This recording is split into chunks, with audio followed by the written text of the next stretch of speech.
आज हम doctor APJ Abdul Kalam की जो कोटेशंस है उसके थ्रू उनके थॉट प्रोसेस को समझने की कोशिश करेंगे।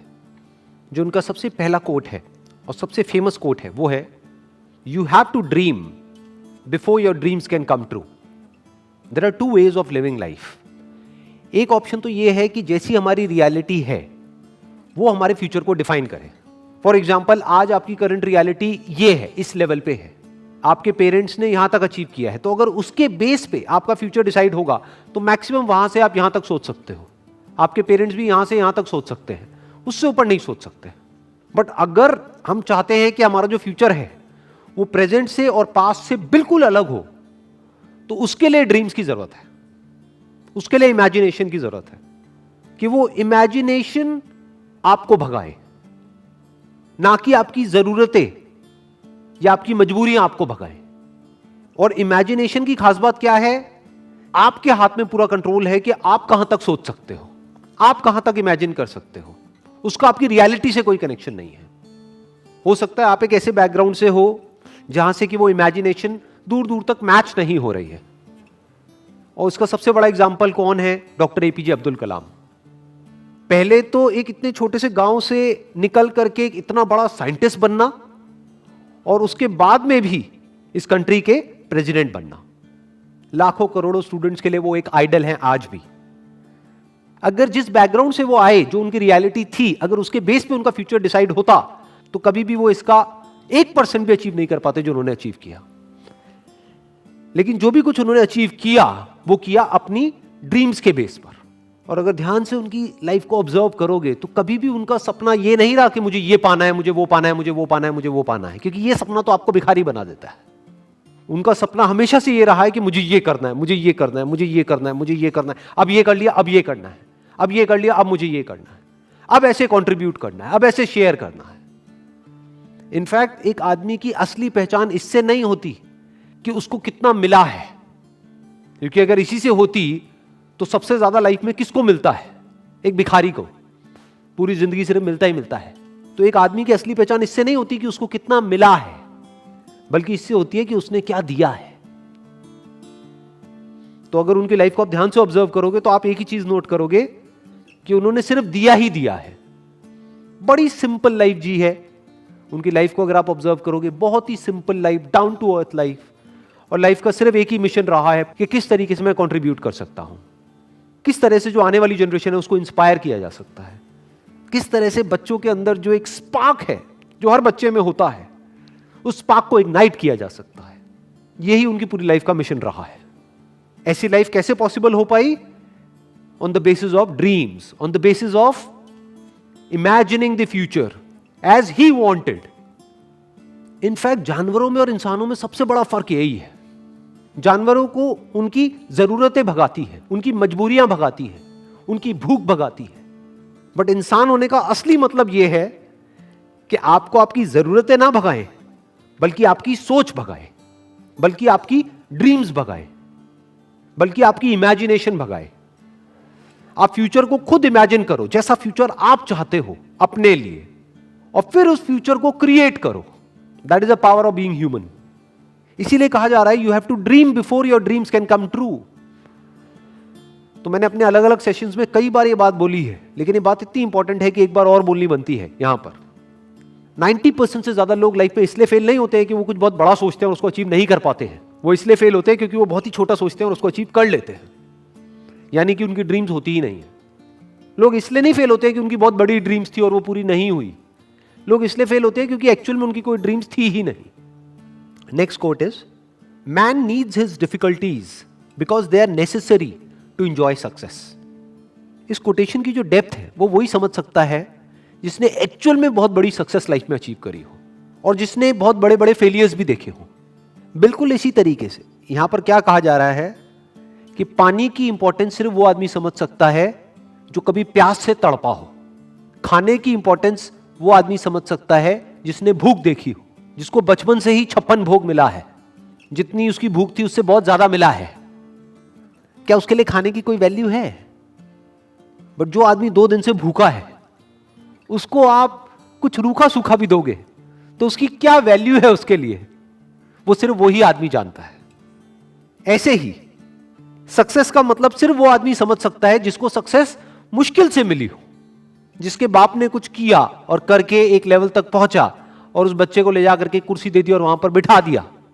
वो कभी नहीं समझ सकता कि सक्सेस का मतलब क्या है। इनफैक्ट सक्सेस को वही आदमी डीपली इंजॉय कर पाएगा और ज्यादा टाइम तक इंजॉय कर पाएगा जिसको वो सक्सेस बहुत ही मुश्किल से मिली हो, जो उसके लिए बहुत तड़पा हो। इसको आप इस तरीके से कह सकते हो कि एसी का मजा एक्चुअल में किसको आ सकता है? जिसने गर्मी को फील किया हो, जिसने गर्मी को एक्सपीरियंस किया हो। जैसे मुझे अपने एक बचपन की एक बात याद है, when I was I think around 8 to 10 years old, तो हमारे घर में पंखे होते थे। तो हमारे एक रिलेटिव होते थे, उनके घर में एसी लगा था। उस वक्त एसी बहुत कम घरों में होता था, आज तो कॉमन हो गया है। मुझे अभी भी एग्जैक्ट याद है वो फीलिंग, जब मैं उनके घर जाता था तो वो जो एसी वाला कमरा था, जैसे ही उसका गेट खोलता था और वो हवा पड़ती थी, ये अंदर थोड़ी देर के लिए बैठने को मिल जाता था, तो क्या फीलिंग आती थी वो मैं ही जानता हूं। That was like heaven on earth. जबकि देखा जाए तो क्या है कि एसी तो है। अब ये फीलिंग क्या कभी उस बच्चे को मिली होगी जो पैदा ही एसी में हुआ? तो मुश्किलों से डरो मत, मुश्किलों को अपना दुश्मन मत समझो। मुश्किलें आपकी एक्चुअल में दोस्त है, क्योंकि जितनी ज्यादा आपने मुश्किलें सही हैं, जितने ज्यादा आपने फेलियर्स देखे हैं, उतना ही ज्यादा आपको मजा आने वाला है जब आपको सक्सेस मिलेगी। Next quote is, it is very easy to defeat someone but it is very hard to win someone. किसी को भी हराना बहुत आसान है। कैसे हराना? चाहे फिजिकली हराना, चाहे बातों में हराना। किसी को भी तोड़ना, हराना मतलब तोड़ना, बहुत आसान है। और विन का मतलब जोड़ना, अपने साथ में जोड़ना बहुत मुश्किल है। It is very hard to win someone. कैसे जीतना? उसका दिल जीतना, उसको जीत लेना, उसको दोस्त बना लेना, उसको अपना बना लेना, उसको अपने साथ जोड़ लेना बहुत मुश्किल है। क्योंकि उसके लिए एक ऐसी क्वालिटी चाहिए जो बहुत ही कम लोगों में होती है। क्या है वो क्वालिटी? पेशेंस। बहुत पेशेंस चाहिए। जैसे आपके घर में कोई पौधा है, उसको तोड़ना कितना आसान है। उसको पकड़ो और जड़ से उखाड़ दो और फेंक दो, बट उसको पालना कितना मुश्किल है। रोज पानी देना होगा, ध्यान रखना होगा, कहीं कीड़े तो नहीं लग रहे, तो खाद डालनी होगी, उसको सनलाइट देनी होगी प्रॉपर, ना ज्यादा ना कम। मतलब कितना एफर्ट है। उस पौधे का ध्यान रखना कितना मुश्किल है। बिल्कुल इसी तरह से जैसे एक पौधे को मेंटेन करना होता है, ऐसे ही रिलेशंस को मेंटेन करना होता है। किसी भी रिलेशन को खत्म करना बहुत आसान है, बट उसको समझना, उसके पॉइंट ऑफ व्यू को समझना बहुत मुश्किल है। और मजे की बात क्या है, हमारा जो पूरा का पूरा एजुकेशन सिस्टम है, it is all about defeating someone, not winning someone. उसकी तो कोई बात ही नहीं होती। जब भी कोई बोलता है कि मैंने टॉप किया है, इसका मतलब क्या? कि बाकी सबको मैंने पीछे छोड़ दिया है। देखो मेरे को ये मेडल मिला है, गोल्ड मेडल मिला है। क्यों? क्योंकि मैं रेस में फर्स्ट आया हूं। मतलब क्या? मैंने बाकी सबको हरा दिया है। I have defeated everyone else. तो हमारी जो ट्रेनिंग हो रही है बचपन से ही, कंडीशनिंग हो रही है, जिस तरह का एटमोस्फेयर है चारों तरफ, जिस तरह का हमारा एजुकेशन सिस्टम है, जिस तरह की घर पे बातें होती हैं, जिस तरह के कंपैरिजंस होते हैं, यहां तक कि भाई बहन को भी नहीं बख्शा जाता है, आपस में लड़वा देते हैं कि देख तेरी बहन कितनी अच्छी है पढ़ाई में, तू कितना गया गुजरा है, तू कितना निकम्मा है। तो ये क्या किया जा रहा है? कंपटीशन करवाया जा रहा है और एक दूसरे को पीछे छोड़ने की कोशिश करी जा रही है। चारों तरफ किसी दूसरे को हराने के बारे में सोचा जा रहा होता है। तो ये तो हमारी रग रग में दौड़ रहा है। किसी को तोड़ने के लिए जो चाहिए वो तो हमारी रग रग में दौड़ रहा है।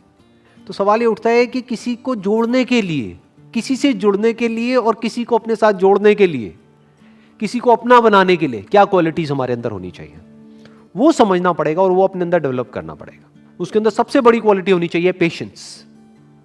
दूसरी होनी चाहिए केयरिंग एटीट्यूड, कि ये नहीं कि आप पूरी तरह से सेल्फिश हो जाओ, अपने बारे में सोच रहे हो। सामने वाले की केयर करनी होगी, सामने वाले की जो फीलिंग्स है उसकी केयर करनी होगी।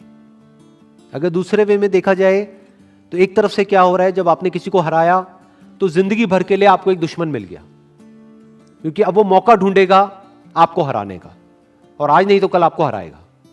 वो किसी भी तरीके से आपको हराएगा। तो आपको क्या मिला? किसी को हरा करके एक जीत मिली छोटी सी, लेकिन जिंदगी भर के लिए एक दुश्मन मिल गया। दूसरी तरफ से अगर किसी को हमने अपना बना लिया, तो अगर हम किसी वजह से हार भी गए on a temporary basis because of some reason, तो वो हार बहुत छोटी है उसके आगे जो एक्चुअल में हमको मिला है। क्या मिला है? जिंदगी भर के लिए एक दोस्त मिल गया है। और दोस्त अगर एक्चुअल में दोस्त हो, वो नहीं जो सिर्फ मतलब के लिए होते हैं, दोस्ती अगर असली दोस्ती हो तो उसकी वैल्यू पैसे में आंकी नहीं जा सकती है, या ये कह लो उसकी कोई वैल्यू ही नहीं है। That is priceless. देखो ध्यान से समझो क्या हुआ कि जब भी आप किसी को हराते हो तो याद रखना, आपको लग रहा है कि आपने उस एक को हराया है तो मेरा एक ही दुश्मन बना। अरे आपका एक दुश्मन नहीं बना है, उसके सारे दोस्त भी तो आपके दुश्मन बन गए। तो अब आपका एक दुश्मन नहीं है। अगर इस आदमी के 1000 दोस्त हैं तो अब आपके 1001 दुश्मन है। दूसरी तरफ से अगर आपने किसी को अपना बना लिया है या एक दोस्त बनाया है, तो यह मत समझो आपने एक दोस्त बनाया है। अगर इस आदमी के 1000 दोस्त हैं तो अब आपका एक दोस्त नहीं है, अब आपके 1001 दोस्त हैं। इसको दूसरे वे में भी बोला जा सकता है कि जिसकी आदत बन जाती है दूसरों को जीतने की, तो पूरी दुनिया उसकी दोस्त बन जाती है। और दूसरी तरफ से जिसकी आदत है सिर्फ दूसरों को नीचे गिरा करके खुद ऊपर उठने की, या दूसरों को हरा करके खुद जीतने की, उसकी पूरी की पूरी दुनिया ही दुश्मन है। आज नहीं तो कल उसको ये समझ आ जाएगा, पूरी दुनिया उसके अगेंस्ट हो जाएगी। और इस तरफ से अगर किसी के अंदर ये क्वालिटी है तो पूरी दुनिया उसके साथ में आकर के खड़ी हो जाएगी। और इसमें सबसे बड़ा एग्जाम्पल है वो जहां से कि ये कोटेशन आ रही है, यानी कि डॉक्टर एपीजे अब्दुल कलाम। चाहे कोई भी आदमी हो, किसी भी रिलीजन का हो, किसी भी कंट्री का हो, सब उनकी रिस्पेक्ट करते हैं। ऐसा कैसे हो पा रहा है? इसका मतलब यह है कि उन्होंने सबका दिल जीत लिया है, सबको अपना बना लिया है। अभी आप लोग जो मुझे वीडियो में देख रहे हैं, मैं आपको स्ट्रांगली रिकमेंड करूंगा कि डॉक्टर एपीजे अब्दुल कलाम की एक बायोग्राफी है जो कि गुलजार साहब ने लिखी है। वैसे मैंने अपने पहले भी एक वीडियो में रिकमेंड करी थी, लेकिन अभी तक आपने अगर नहीं सुनी है तो I strongly recommend you all कि एक बार जाकर के आप उसको सुनो, तो उससे आप और अच्छे से समझ पाओगे डॉक्टर कलाम को और उनकी विजन को और उनके मिशन को। Wish you all the very best. Thank you so much.